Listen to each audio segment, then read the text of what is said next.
Yo, what up guys? Matt Gilbert here. Today I wanted to make a video that was a little bit different than what we've been talking about. Um, you know, Up to this point I've mainly put out fitness videos, but today I wanted to talk about something a little bit different just because this is going to be more of a lifestyle channel. It's kind of going to just go over my passions, which are fitness, travel, um, self-development, life hacks, things of that nature. So today I thought it'd be interesting to bring up the subject of travel, um, mainly because it's one of my biggest passions, and I recently got back from a 2 month trip to Europe. It was supposed to be about 6 weeks, and I was having a little bit too much fun. So I ended up adding an extra 2 weeks to that trip, and I went on that trip completely by myself. I didn't know anybody over there, and I didn't even really want to bring any friends with me because it was something that I have always wanted to kind of experience on my own. Um, I've always been sort of I've had an adventurous mindset. Despite the fact that I'm actually quite low key and reserved and, just a little bit chill. My personality's kind of chill. But I've always kind of had that adventurous side to where I wanted to go travel and see things from a young age. I've always been fascinated by other cultures. I remember being young and hearing other people speak a different language, and I was fascinated that people could communicate, in a completely different way. And I had no idea what they were saying, and it just blew my mind. So today's topic is why I think it's so important to not only travel, but more specifically to travel alone and get that experience. Especially for a person like me who, I can go out now, I can be social, I can talk to people, I'm comfortable in that setting, but, I'm not going to be the type of guy that's going to get on top of the table and do a dance. I don't know, I might, but generally I'm not going to be that guy. And I'm not really the type of person that walks into a place and gets the party started, and you don't have to be.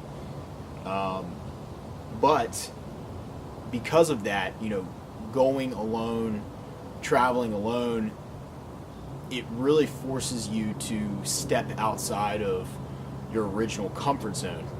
And I'm huge on not only myself, but if I'm always giving advice to other people, you've got to get out of that comfort zone if you plan on growing in any way as a person. So I knew a trip like this would be huge, would be such a positive experience. I knew that I was going to go through tough times, and I'd be exposed to countries and cultures that I'd have to sort of learn how to navigate. The language would be difficult. There'd be a language barrier. I wouldn't be able to understand some of the people. So because of that, I actually chose to go to countries that, I would say especially most Americans don't really travel to. I spent most of my time, in the far east of Europe, where I started in Estonia, Latvia, Lithuania. I came down through Croatia, I spent time in the Balkan area, Croatia, Bosnia, Serbia, Montenegro, and then I kind of came up through, still east, but sort of more Central Europe. So I came up and I spent some time in Budapest, Vienna, Slovakia, Czech Republic. I know I'm leaving some countries out because I want to say it was maybe 17 countries in total. But I came back through Norway. Norway was just absolutely mind-blowing, just beautiful country. A couple days in Ireland, and then I was back home. So all in all, it was about 2 months. And I just kind of want to go through a couple of funny stories Um, and it just kind of proves that I think the best thing about traveling alone is that you end up in these situations that you never would have ended up, if you were at home or if you were with friends. You could have been in the same place, right? And you just may not have done something because, your friend wanted to do something else. So for example, when I was in Norway, I remember I was kind of tired and I was like, well, it was one night, I think it was like Saturday, and it was a city called Stavanger in Norway, which was a big oil rig city, I believe. I'm pretty sure. And that night, actually, I was just kind of wandering around, and I was like, well, might as well stop in this bar and grab a beer. And I remember I was drinking one, and I ended up meeting this like Scottish guy. He was like a big CEO of one of the big oil companies, and they traveled to Norway a lot. So long story short, we just kind of got to talking, and super funny guy.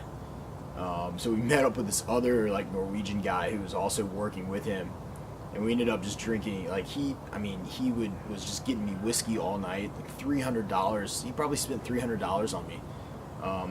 And of course he was so drunk that I tried to thank him, but I don't even know if he remembers. But I remember, of course, and it's situations like those that you just will never forget, right? He probably forgot it, but I don't. And there was another time in Montenegro when I met up with these really cool Brazilian guys, and we went out, and they were crazy. They had the whole club convinced that we were professional soccer players, and people in the club were taking pictures with us and everything. It was just such a funny experience.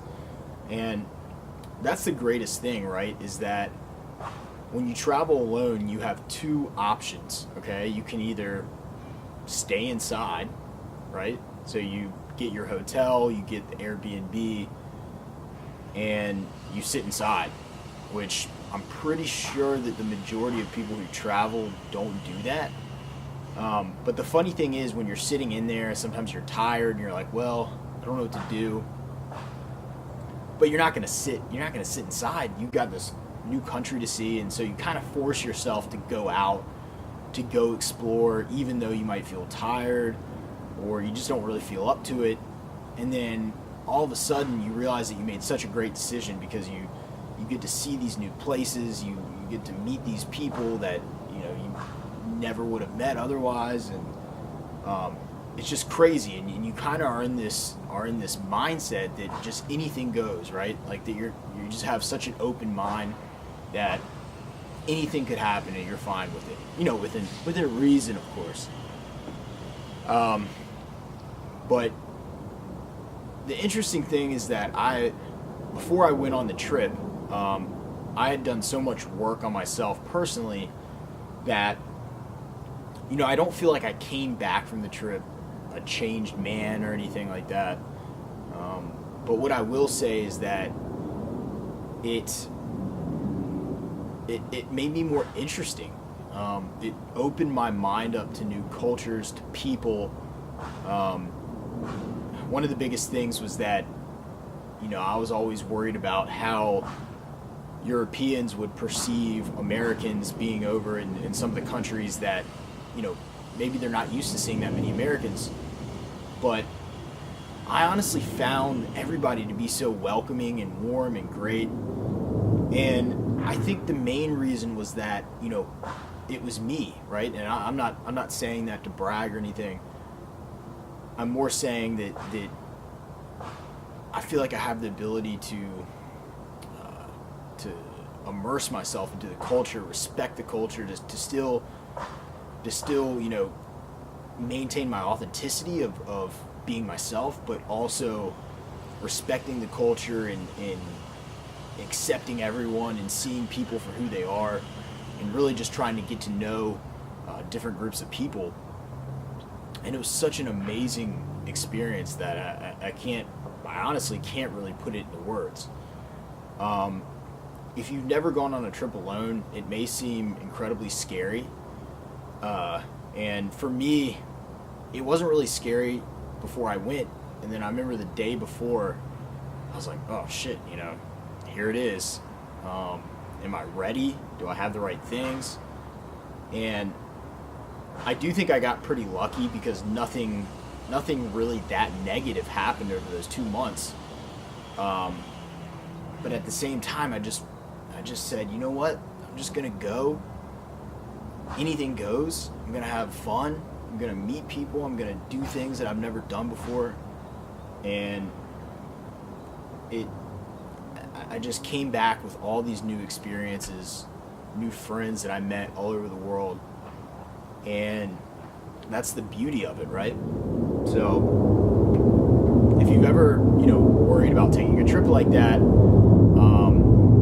I think that's good. I think that's a good feeling to have. It's good that you are worried about where you're going, or like, is this gonna happen? Is that gonna happen? I think that's part of it, because when you go and you actually see that it's not as bad as the internet makes it out to be, or the news makes it out to be, then you'll have a completely different perspective on either that country or the feeling of traveling alone.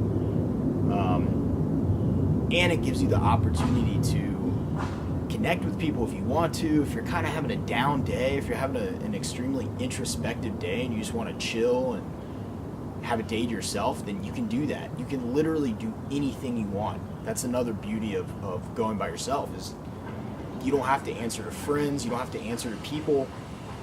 You can just go and do, whatever. I guess if there maybe was one downside, it's that you obviously eat a lot of meals by yourself. There's moments, especially like in the club or the bar, where I kind of wish I had my buddies with me. But of course that's normal. And I think the cool thing about traveling is that you should break it up into different trips. One where you do have that experience of going by yourself, and then the other, where you go with friends and you kind of, just have like a crazy time or whatever it is. So if you're thinking about it, definitely do it. If you have the time, especially if you've saved up some money and you have the time and you're contemplating whether or not, absolutely 100% go for it.